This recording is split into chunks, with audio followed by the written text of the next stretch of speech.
And I want to start with the spark because Great. you heard Misha and I talking earlier about her spark. And first of all, do we need the spark to have a meaningful relationship? Or should we have the slow burn and work your way up to a fire? And I think I know the answer, but I want to hear it from the expert. Well, I'm definitely a slow burn person, and I feel like I'm also in a slow burn marriage.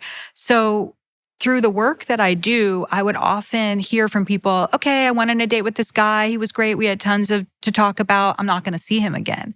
I'd be like, what? That doesn't make sense. Right. And the guy would say, oh, I just didn't feel the spark.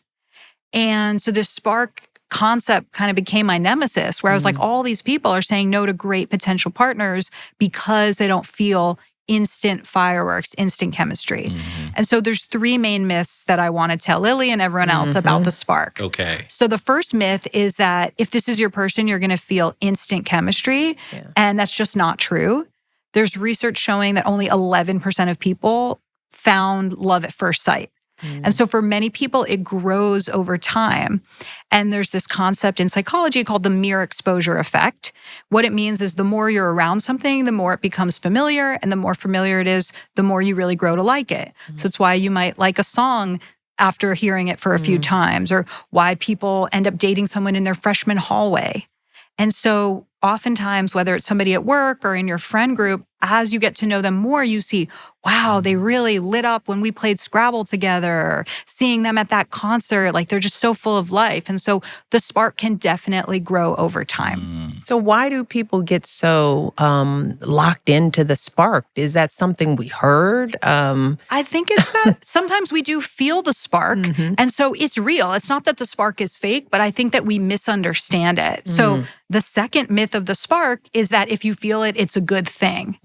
And so this is a very common thing that's happened to me, happened to a lot of other people. It's you meet someone and they're very sparky and you think, oh, we have the connection. Our dynamic is amazing. And then your friends are like, I also felt a spark with that person. So they're just a spark they're plug. very sparky. Yeah. And so I think it's not about you, girl. Right. And I don't, He's sparky with everybody. I don't know your partner, but I think someone at this table is married to a person who's very sparky. Oh, yeah. And I'm wondering, did you ever have that experience in early dating where you were like, oh, he's sparking with other people too? I don't think, I think like a lot of people, I didn't pay attention, right? I mean, you see this, you feel the spark, you think, right. It's all about me. Right. He's sparking because I'm so fabulous. Right. It's the story we do want to tell ourselves. I've brought out the spark. Yes. It's like you think you're going to turn a cheater into an honest person. I also wanted to make sure I married an honest person that in their own right wasn't a cheater. Right. Because a lot of women think, I'm going to make you love me. So or I shouldn't say women, but people go after the hard to get person. That's exactly part of it. And it's like, nah, you're not going to turn somebody into something that they aren't. But I think we like to think that love is about, I have this power to make him or her just believe in me, and we're attracted to that story that we tell ourselves about ourselves. Right. And so the spark is real, and I've definitely felt it with a number of people, and it feels great. But what we need to remember is that some people are just very sparky, and they give that to many people. And in fact, oftentimes we're feeling these butterflies, but what they actually are alarm bells of anxiety. So this anxiety is going off in your head, in your stomach, basically being like, does he like me? Does he not like me? Sometimes he likes me, sometimes he doesn't. And sort of the hot and cold not knowing can feel very exciting. And I definitely have memories before I was with my now husband where like I would get so obsessed with people because of that feeling of, do they like me or not? And then we think that that's so exciting. And then when we find someone who's more secure, who really, as you said about Mr. Obama said, you're cute, you're funny, I like you, let's go out. That is very secure. But if your whole life you were used to people who pull away and you're used to the chase, that can feel boring. Oh, we need to, wait. Yes. We just need to let that point rest.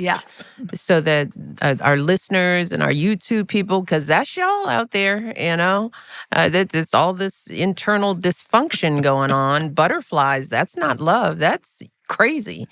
It's true. And so if you're always used to somebody pulling away, when somebody just presents themselves as secure, you're not used to it. Wow. And you think that it's boring, but those truly make some of the best long-term partners. So Logan, let's back up a bit. So is that why Lily or people like Lily are attracted to the wrong person, maybe? Because they're misinterpreting these butterflies like we all have, because this is the first time I'm hearing this kind of analysis. Yes, that's what I would say. Because my brother lives in a cave. I mean, well, no, I've been married for a while. No, that's great. Yeah, so, what I heard in the letter is that Lily meets these sparky, outgoing, life of the party guys, and then it fizzles.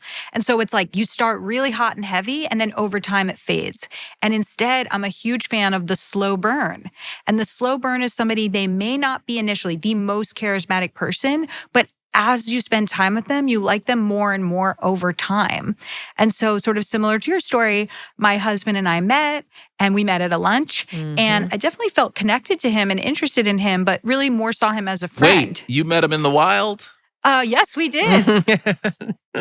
You met your husband in the wild. It's true. It can still happen. That's great. And in fact, I saw him on a dating app and I said no. Ooh. Because he had these photos of him with the backwards hat, and I was just like, oh, that bro, he's not for me. But then when I met him in real life, he wasn't like that at all. Those are just the only photos he had. Because like sometimes guys don't take that many photos of themselves. And so, we met at this lunch, and then I was like, oh, I'm trying to learn this statistical programming language. And he's like, I just dropped out of a math PhD. I can teach you. And so over a year, as I was chasing some other guy, we got closer and closer. And then at the end of a year, I was like, wait, he has all the characteristics I'm looking for. Not this other guy that gives me butterflies, but actually makes me feel really insecure. And so I was kind of like, hey, I don't have plans this weekend. And that was the beginning. Well, how much too in this generation, because, with technology and the use of phones, people are used to that instant hit. They're so used to getting immediate rewards for little investment. And so, that I think that's a cautionary tale to young people to kind of be mindful that if you're being trained because of your reliance on technology and social media to have that instant feeling acknowledged to get that every time, that's the opposite of what you're looking for when you're trying to find your person, when you're trying to find someone stable that you can count on. But what does the research show? So when I was researching some of this stuff with Gen Z, a thing that kept coming up is I can get anything instantly. Like I don't have to go to Blockbuster to rent a movie. I can just get it immediately on Netflix or any other program. Or if I want food delivered, I just open DoorDash or Uber Eats and it comes immediately. So you're right. There is a sense of immediate gratification, but kind of what we're talking about with risk tolerance, so many things in life you have to invest in. So you don't just pick up the guitar and know how to play it. You get good by practicing over time.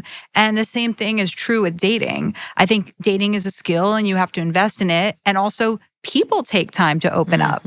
So I feel so lucky. I've been with my husband for 10 years and I do feel like I saw something special that maybe other people didn't see. And I kind of feel like I won the lottery, which is such a good feeling. And I think if I had only gone after the people that were so immediately sparky and life of the party, I really would have missed out. And so the third myth of the spark is that if you start with a spark, it's definitely going to last. And that's not true. That spark can burn out very fast. And I know couples— fast as it starts. Right. You're with the wrong person because you met the quote unquote right way. And explain that. Sure. So it's like, I think people are very romantic and they love the we met story and they want to tell everyone at the wedding, he saw me out of the corner of his eye and he missed his flight to come up to me. And people want that rom-com story. But if you're together for 50 years, the day that you met is 0.0055% of your total relationship. That's right.